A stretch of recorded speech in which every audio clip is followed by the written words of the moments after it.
اس عظیم عوامی اجتماع میں کسی کو گالی نہیں دیں گے، کسی دعوے، کسی وعدے اور کسی نعرے پر اعتبار کرنے کی بجائے اپنے دلوں میں جھانکیں۔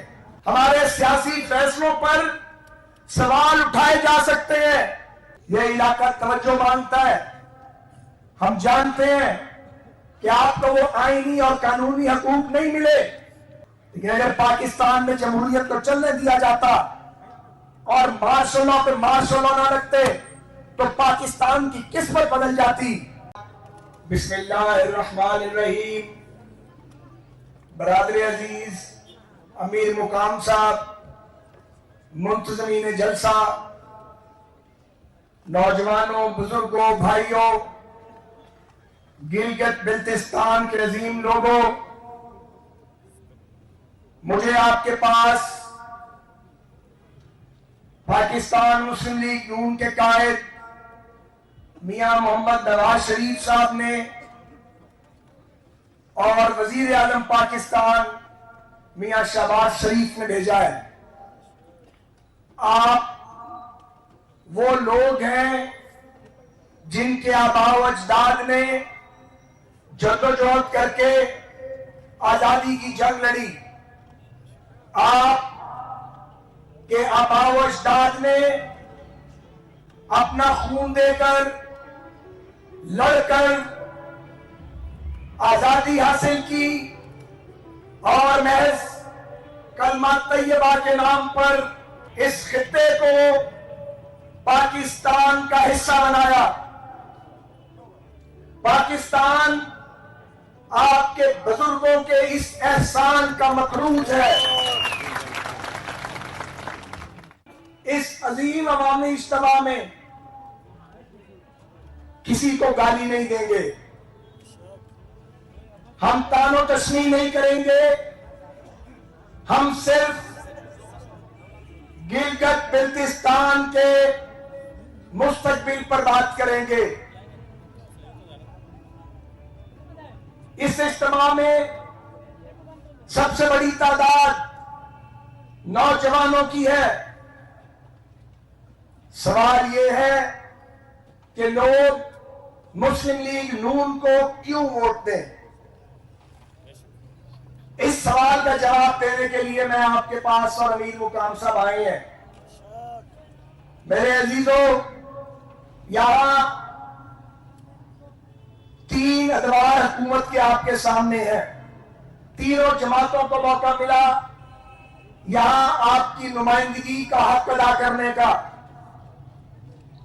کسی دعوے، کسی وعدے اور کسی نعرے پر اعتبار کرنے کی بجائے اپنے دلوں میں جھانکیں اور دیکھیں کہ اس خطے میں تعمیر و ترقی کی فاؤنڈیشن بنیاد کس نے رکھی۔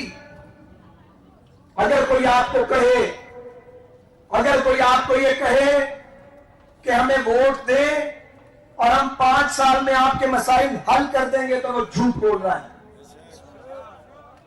5 سال میں مسائل حل نہیں ہو سکتے، لیکن 5 سال میں سمت کا تعین کیا جا سکتا ہے۔ ہم صحیح راستے کی طرف چل سکتے ہیں۔ ہم نے اپنے دور میں جب آپ نے ہمیں ووٹ کا اعتماد کا ووٹ دیا، ہم نے فاؤنڈیشن لے کی یا انفراسٹرکچر شروع کیا۔ میاں محمد نواز شریف وہ واحد شخصیت ہیں جنہوں نے پاکستان کے طول و عرض میں جدید انفراسٹرکچر کی بنیاد رکھی۔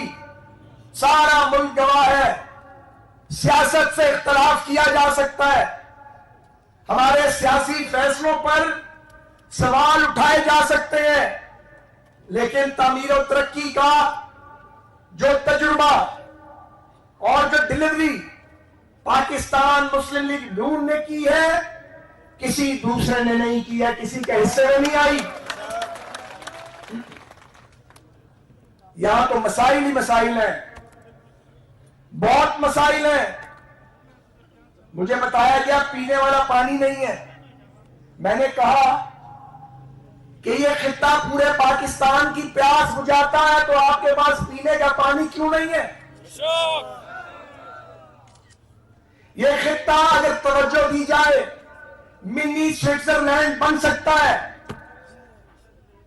بلکہ سوئٹزرلینڈ بن سکتا ہے، لیکن اس کے لیے انفراسٹرکچر چاہیے، روڈ نیٹ ورک چاہیے، انٹرنیشنل اسٹینڈرڈ کے ایئرپورٹس چاہیے، ٹورزم پر فوکس چاہیے، کاروبار کا پہیہ چلے گا تو لوگ پیسہ لے کے یہاں آئیں گے، نوجوانوں کو روزگار ملے گا، ہر شخص تک اس کے فائدے پہنچیں گے۔ میں آپ سے یہ کہنے کے لیے آیا ہوں کہ اگر مداخلت نہ کی جاتی، اگر نواز شریف کی حکومتیں گرائی نہ جاتی، بار بار گرائی گئیں، تو اس ملک کی تقدیر بدل دی جاتی، کوئی خطہ پسماندہ خطہ نہ رہتا۔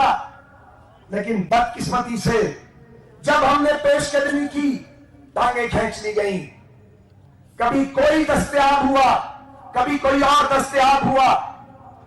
آج میں آپ کو یہ کہنے کے لیے آیا ہوں کہ اگر آپ میرے کہنے پر نہیں، اپنے دل کے فیصلے پر سوچ سمجھ کے، دلیل کی بنیاد پر، کارکردگی کی بنیاد پر پرکھیں ہر امیدوار کو۔ اگر ہمارے ادوار دور کی کارکردگی بہتر ہے، پھر ہمارے امیدواروں کا ساتھ دیں، صرف حلقہ نمبر 2 میں نہیں، پورے گلگت بلتستان کے۔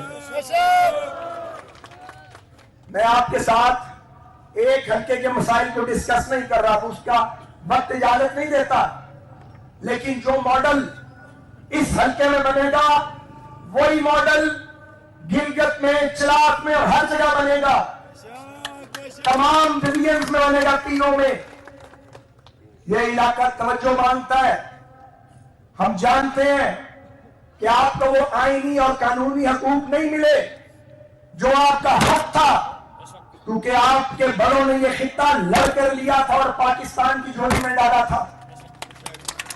ہم اس کوتاہی کا اعتراف کرتے ہیں، لیکن اگر پاکستان میں جمہوریت کو چلنے دیا جاتا اور مارشل لا پہ مارشل لا نہ رکھتے تو پاکستان کی قسمت بدل جاتی، مگر ایسا ہوا نہیں۔ ہم پھر پرچم لے کے نکلے ہیں اس عزم کے ساتھ کہ ملک کے کونے کونے تک تعمیر و ترقی کا جال بچھائیں گے اور تعمیر و ترقی کو پہنچائیں گے۔ سب سے بڑا مطالبہ یہ ہونا چاہیے، ایک سڑک کا مطالبہ نہ کریں، ایک مطالبہ نہیں، سب سے بڑا مطالبہ جو ہونا چاہیے اور جو میرا بھی مطالبہ ہے کہ NFC کے اندر شیئر ملنا چاہیے گلگت بلتستان کو بھی اور جموں و کشمیر کو بھی۔ پیسے مانگنے کی ضرورت نہیں ہے، بالکل